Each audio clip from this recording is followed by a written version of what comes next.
Right, Joe, what have you got here, mate? I thought I'd bring you my pastries, Ian, because Lovely. everyone, despite me doing dozens of videos about it, the subject, we still get lots and lots of questions daily about how to set them up. So I thought we'd quickly run through them, because I'm sure you sell plenty of these floats through the shop. Yes, we do. Yes. Definitely do, especially the JC margin one. Oh my word. Yeah, it's been a really good seller, and ultimately they catch loads of fish, which is the most important thing. So I'll show you the 0.5 to start with, because it is quite interesting how I set it up. A little bit different to probably the norm, and it's something that actually I borrowed from someone else and have since used it a lot and love it, because we can all learn off each other, can't we? Oh yeah, that is how you learn. Yeah, so main line is always 023 exact, nice and strong, and I fish it direct to the hook, no hook length. Ah, right. Ultimate strength and durability. No weak spots. For anyone who hasn't seen the floats, this is the JC Paste in a 0.5. Now they're an inline float, there's no side eye on it, so when you actually rig it up, you do have to thread the line through the body, as you can see there, and then you've got to put the little stem through the float to lock it in place. Now we felt that this was the best way to do it, because with paste fishing notoriously, you're fishing for really big fish with strong tackle. Yeah. We wanted something that would not let anyone down, and so far, after a year of selling these, I don't think our paste floats have let anyone down. No. And then it comes with a piece of rubber that you just pop on the stem and then slide it up, and it locks the float in position as normal. So we don't have any side dye, there's nothing to go wrong with it, and then you just literally put a couple of rubbers on. And this is the same on all three of the paste floats, so it's the same system. So is that a plastic stem? it's fiberglass, so it's lovely and stable. Now the slight difference with our JC floats, rather than other paste floats that you see on the market, is with hollow tips, a lot of the manufacturing is done where the glass stem comes up into the bristle. Yeah. But it's often only halfway. Now this creates like an inch or more of air that's trapped in there, and it makes the floats very buoyant. Now buoyancy is the biggest reason why you miss bites with paste. Right. Because they take the bait and they like a bit of time to take the bait confidently. And as soon as they feel the resistance of the buoyancy of the float, they kind of eject it, and you get that horrible bite that you miss. And we've all been there paste fishing where you miss a million bites. So I wanted to get rid of that, and I put the glass stem all the way up to the tip to get rid of any air that's trapped in there.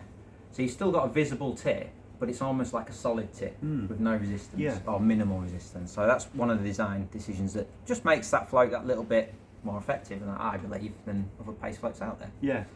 So that's the 0.5, and then the actual setup is quite clever, and it's something I borrowed from Lee Thornton, and it has been an absolute dream. Now I use, rather than a bulk shot, I use a sliding Olivet on the line. Is that right? No, I think it's a pigeon falling off the roof. And when when you're shipping out, you get when you're using a paste pot on your pole, you get like a bow in your line, and often your float can twist and tangle, and your bulk can wrap around and everything. With this sliding Olivet setup, that doesn't happen. It kind of finds its own position where it needs to be. So imagine my hand's the pole pot. Yeah. This hand's the top kit, and you can see that Olivet how it just finds its own centre of gravity. So when you're shipping out, you're never getting any tangles. And that, for that bigger float, works an absolute treat. And for those people who love the detail, that is a 0.3 Drennan Olivet that I've actually pulled the little central rubber out of. Oh, I see. So it runs even freer on the line, yeah. like that. And then there's just a little rubber stop to hold it in position. Yeah. And then I use a size 10 or a 12 hook, depending on venue rules. Because you don't need no droppers. No droppers. You don't need droppers. That is purely just to give my rig a bit of stability down when I'm fishing in slightly deeper water. Yeah. The 0.5 is probably best from 4 foot to 8 foot. So you do need a little bit of weight down the line. Yeah. And that's how I shot the 0.5, so we'll just put that back on there. And then the 0.3, every rig's different, which is interesting. Ultimately, you're trying to get as close to free lining the bait as possible. You want the fish, like I say, to take the bait with confidence, swim off almost with it. So all my rigs are trying to remove the resistance out of the float. That's the whole reason why this whole range was developed. Learned it from my chuck fishing really, but it's just something that we've taken on. Is that the one that got the shots on? Yeah. I made these up for you yesterday. Oh, right. Very professional. Very much so. Come prepared. So this is the 0.3. Again, exactly the same, just a smaller float. This one happens to be a yellow tip. 0.23 exact, straight through again. But this one's ever so slightly different in the shotting because I'm fishing this one in probably 2 foot to 4 foot of water. That's kind of the depth I'm using the 0.3 in. And in that depth, you can almost like not have any shot down your line at all. But I found that it's best just to have a little bit, just to take a little bit of that buoyancy out of the float that I mentioned. Yeah. So what I have, just below the float, I have a number 9, probably 3 inches below the float. Another number 9, probably 6 inches below that, and then another number 9. And again, it takes a bit of the weight out of the float, a bit of the loading, which is the whole reason what I keep mentioning on. Take some buoyancy out of that float.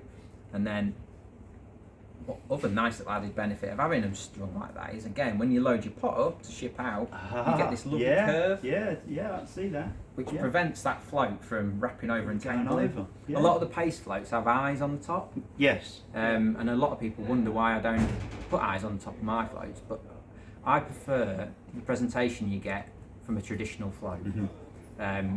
Whereas a top eye, I found, tends to lean a little bit too much for my liking. But the only downside to having it like this is you do sometimes get wrap over tangles. So having them shots like that, I found, does away with that. So that cures the problem. Yeah, really simple. Yeah. And then finally, in the ultimate of simplicity, is the JC margin.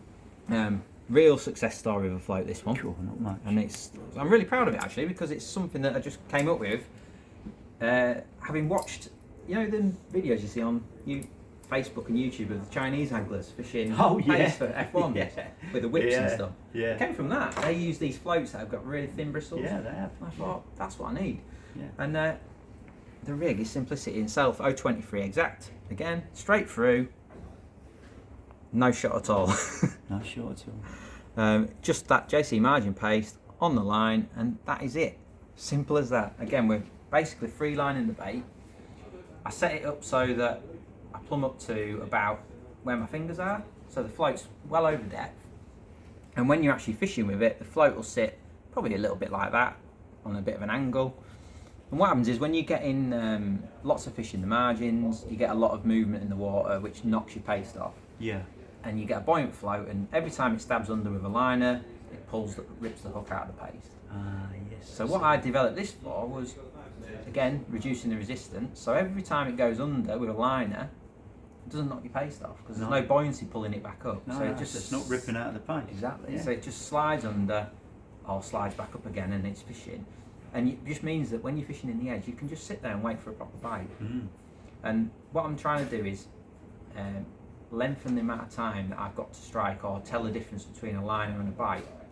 And because this has got no resistance, what'll happen is you often get, it'll go under, it'll come back up, but you get ages to actually differentiate. So oftentimes my float will be under for a couple of seconds before I strike, because the fish are taking it without, they've not felt, there's no bulky shot to spoon from or anything. No. So yeah, and it's such a simple rig, but my God, have I caught some fish with it. I bet you have. You can see how that would work as well. Yeah, when it works. It's when you explain unorthodox, but it works an absolute treat. And judging by the feedback we get, loads of people have used them and loved them as well. Yeah, we've sold. Well, I think it must be in the thousands now. That's well into the thousands. Yeah. Really popular float. Yeah. But yeah, that's the free paste rigs that I use. So really simple stuff, really. Great stuff. Cheers, Joe.